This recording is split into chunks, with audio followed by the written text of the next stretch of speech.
Some people lose everything they love and still keep showing up.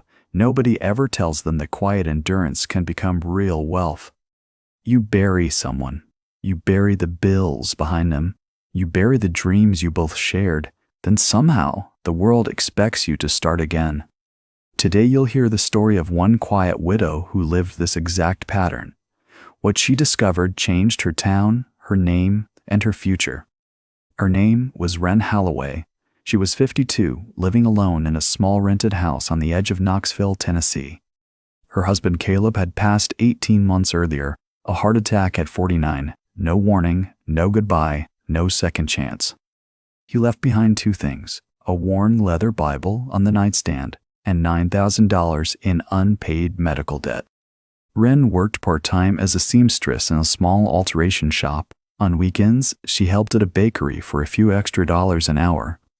Her alarm rang at 5:15 each morning. She drank instant coffee from a chipped blue mug Caleb had given her on their 10th anniversary. She drove a 2004 Ford pickup with a cracked dashboard. The heater only worked when it felt like it. She never complained out loud.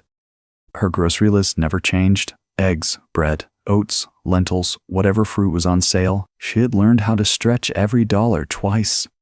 Most evenings she sat at the kitchen table after dinner. The bills were stacked beside her, sorted by due date and quiet panic. She would open the calculator app on her old phone. The numbers always ended in red. She would close it, breathe, and try again tomorrow. She had tried many things to climb out. She sold Caleb's tools. She took a second weekend shift. She skipped her own doctor visits. She watched online videos about side hustles late at night. She bought a cheap sewing machine attachment that promised quick profits. None of it worked the way the videos claimed. She felt foolish, then tired, then quietly invisible in her own life.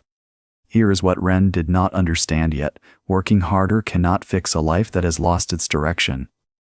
But Wren was about to learn something she never expected. And it would not come from a book, a coach, or a stranger online. Picture this. Wren sat on her back porch one October evening, wrapped in Caleb's old flannel. The wind moved gently through the dry leaves. She held a small wooden box in her lap. Inside were Caleb's letters, his pocket watch, and one folded yellow envelope she had never opened. The envelope was labeled in his handwriting. Open this only when you feel you have nothing left. Her hands trembled as she lifted it. Inside was a single page, 6 short sentences, no money, no map, no miracle, just a quiet message from the man who knew her best. The letter read like this. Wren, when life empties you, do not chase. Plant. Plant slowly. Plant daily. Wealth grows from seeds, not hurry. She read it 3 times, then 4. Something inside her chest loosened for the first time since the funeral. She did not yet know why. She did not sleep that night. She sat by the window, watching the streetlight flicker against the glass, turning his words over and over. This is the part most people never see clearly. The poorest people often work the hardest because nobody ever taught them to plant. The next morning, Wren walked to the small bakery where she worked weekends. The owner was an old man named Otis Pell, 71. Otis had run that bakery for 41 years. His hands were dusted with flour. His apron carried the faint smell of cinnamon and thyme. She sat with him during her break. She showed him Caleb's letter. She asked him quietly, Otis, what does it actually mean to plant? Otis smiled like a man who had been waiting years for that question. He poured her a fresh cup of coffee and sat down slowly across from her.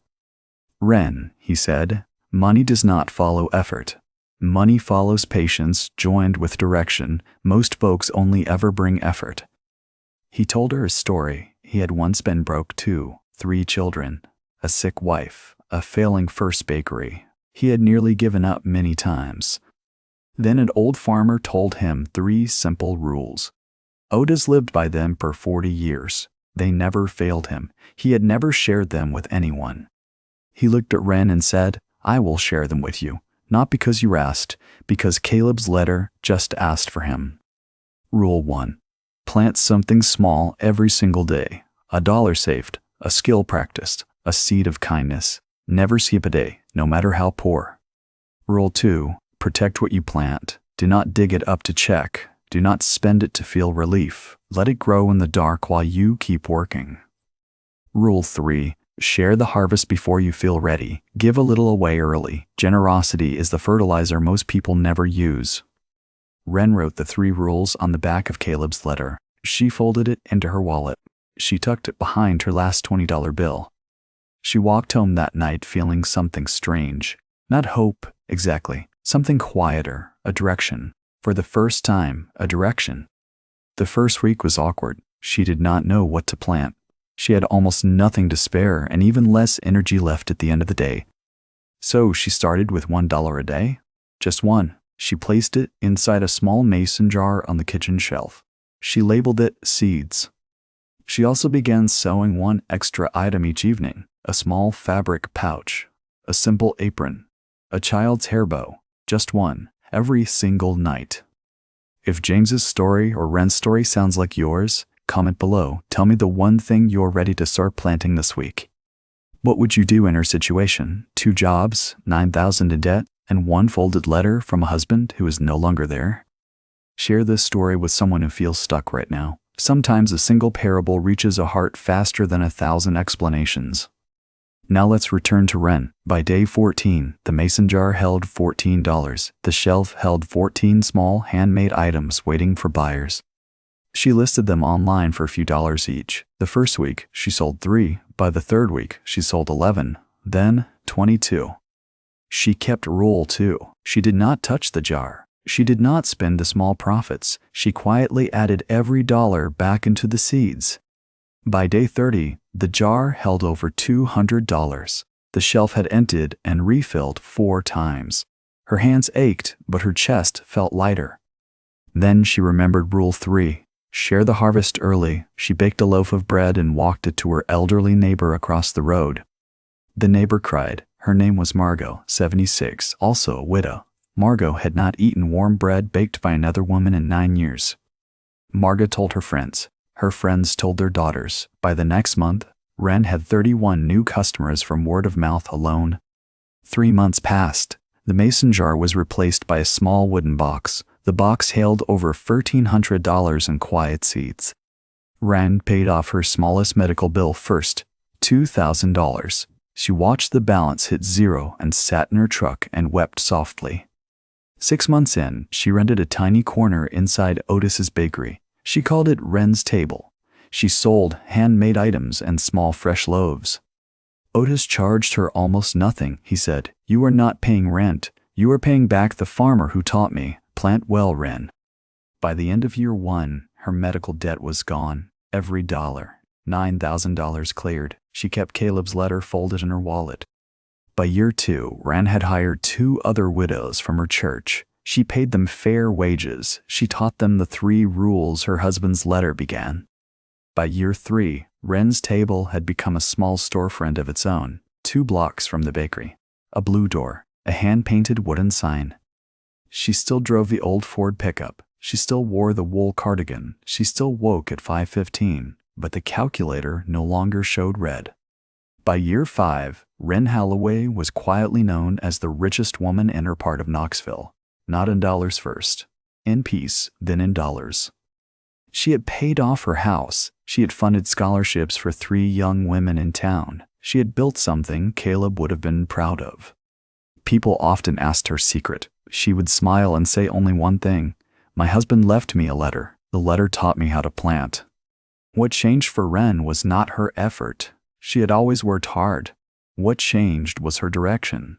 Effort without direction only deepens the hole. The forgotten wealth secret is older than every book on money. Plant something small daily. Protect it quietly. Share it early and often.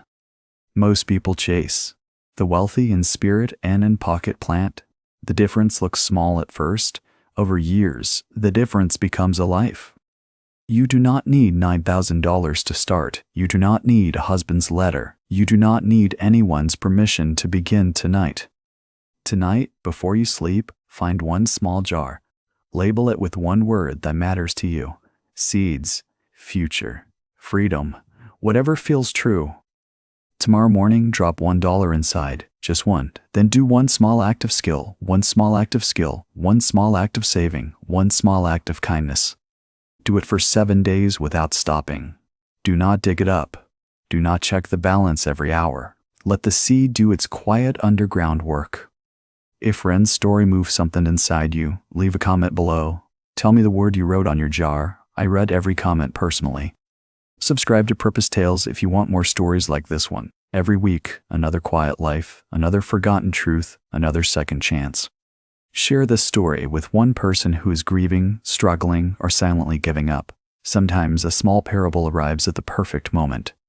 Wren still lives in Knoxville. She still keeps Caleb's letter folded in her wallet. She still believes the smallest seed can rebuild a whole life. And maybe that is the secret nobody ever taught you. Wealth is not what you chase. Wealth is what you plant, protect, and quietly share. Every story has a lesson. Every lesson can rebuild a life, but only if you stop chasing long enough to finally start planning.